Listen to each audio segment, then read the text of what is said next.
Chicago is a great community. We have many, many faiths and ethnicities, backgrounds. It's truly a diverse, I was almost going to say a diverse melting pot, but Ibu Patel would object to that. It's not a melting pot.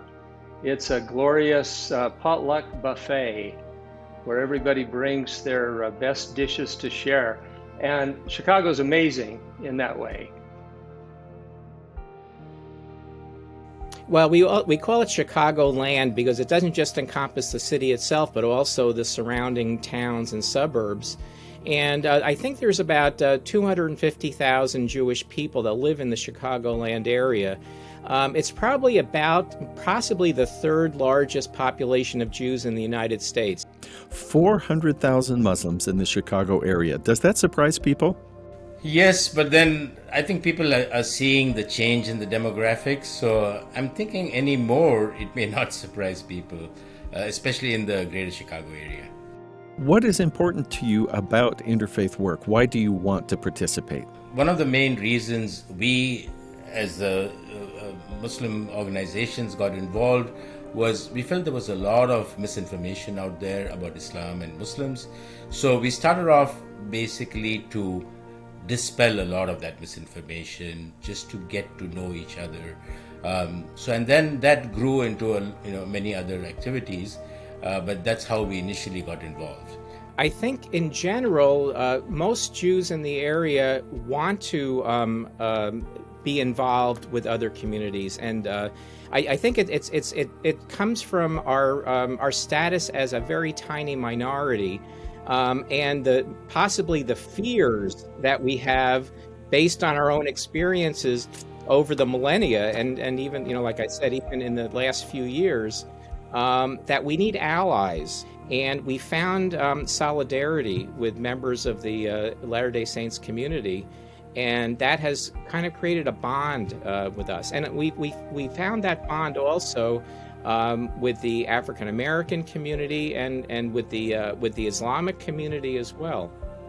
I find that people who want to engage in interfaith activities and dialogues, they're looking to be understood. They want to be respected.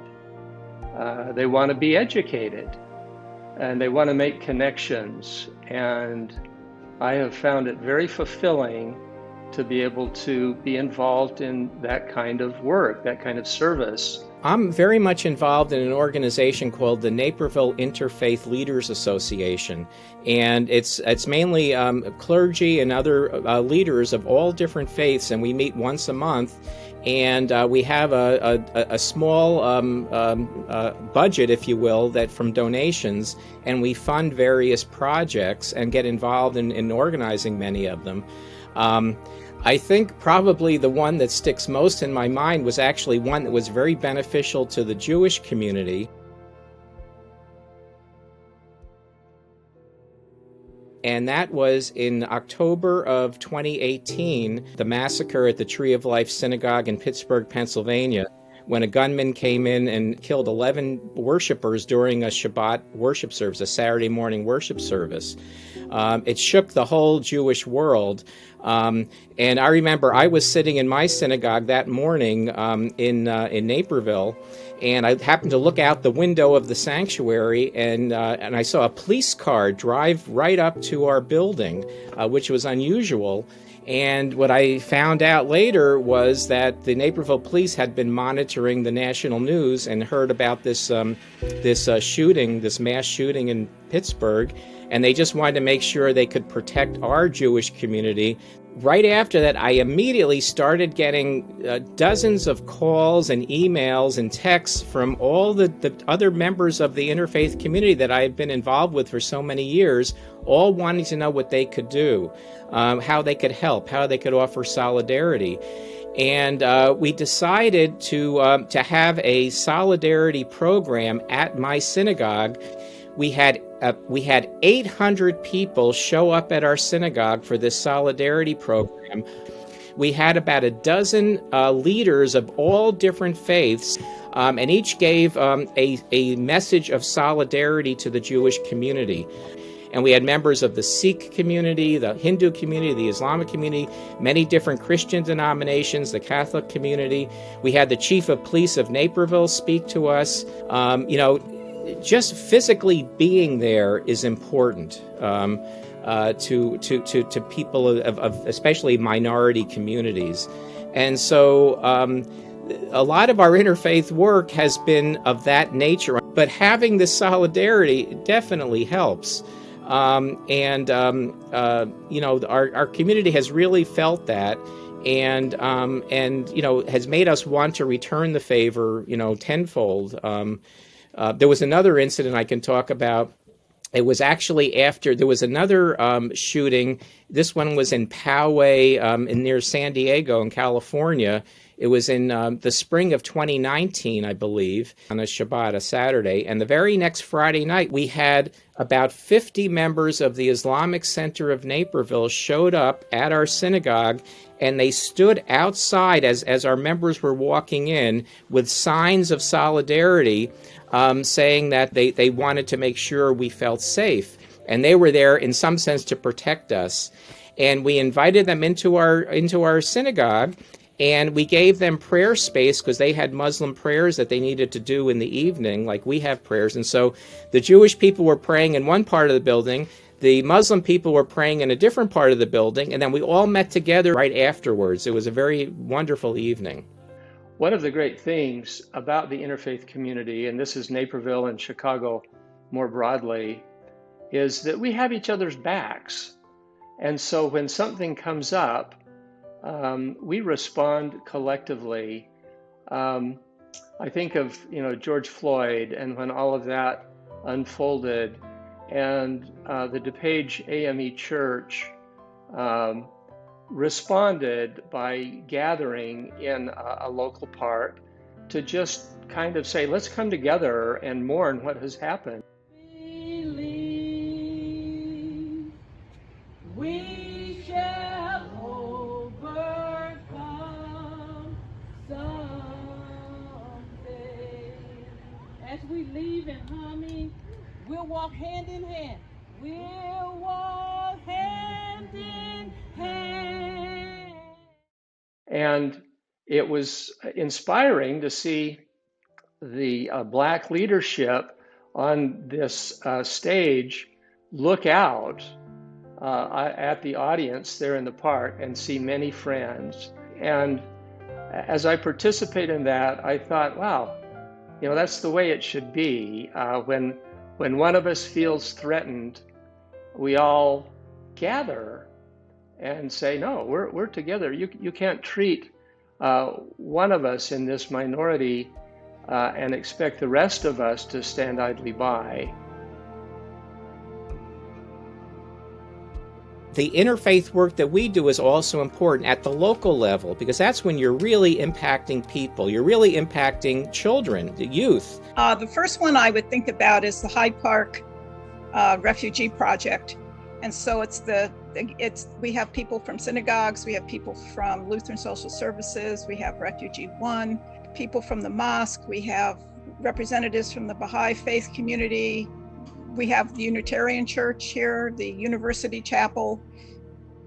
When President Biden airlifted families from Afghanistan, four of them settled in the Hyde Park area.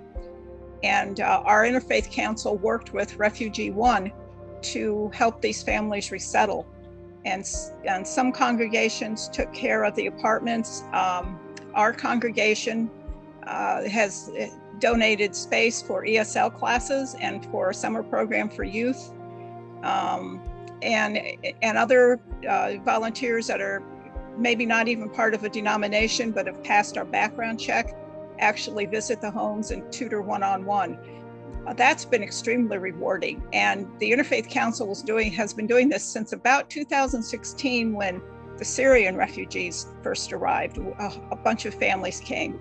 And then with the coming of the Afghan families and also two families from the Congo, the group came together again. So in Naperville, we are truly blessed to have an organization called NILA, the Naperville Interfaith Leaders Association, which has people from organizations of different faiths. And one of the flagship events that NILA does, we as Naperville Interfaith organizations do, is an annual World Peace Day, where we have speakers from all the faiths come and talk about what each of our faiths believes in as far as attaining world peace. So that's a great event where it's a great opportunity for everybody to get together, get to know each other in a presentation format as well as a social gathering. The other project is Growing Home. It's about 4 city blocks in a very underserved community, and actually a very violent community called Englewood. We're working with Jewish community leaders, Muslim community leaders, and a lot of not-for-profits are involved in Growing Home. Things like the Chicago Community Trust, the city of Chicago gave them a big grant. There's a lot of municipal grant money that has also gone into Growing Home. In terms of the Interfaith Council, the local synagogue here in Hyde Park is a member, and the city and a lot of other not-for-profits and the church have gone in, and they've taken these 4 huge city blocks and they've made them urban gardens. And they've taken people that are hard to employ and they've given them the skills that they needed to make them employable. They've taught them what it means to show up for work every day, like if you're someone who's from a drug treatment program or somebody who's being released from jail, you have some place to go. And then what the church did was we donated a truck and we donated a trailer and we donated a bunch of computers so that the people who are in this program could go online and get permanent jobs. And so Growing Home gives a lot of resource to our clergy, other clergy, and other people in the not-for-profit world to help a population that really needs help. And then the third thing I'll mention really fast that I'm not that involved with, but that I love dearly, is our music director in Hyde Park created a community choir made up of people from our congregation and other congregations on the South Side. And they sing historically African-American music. I have learned to understand, first of all, the other Abrahamic faiths, especially, the Christians and Judaism. There were a lot of misconceptions and lack of information that I myself had, which helped me expand my horizon, expand my understanding of the different beliefs. When you talk to people of other faith, it strengthens your own belief, because you see there are so many people who believe in God, who use different means to achieve each of their individual or faith goals, if you will. But it's amazing. It's good to see that all of us are striving towards similar goals, although the paths may be slightly different. But we all are faith-based organizations, so faith-based people.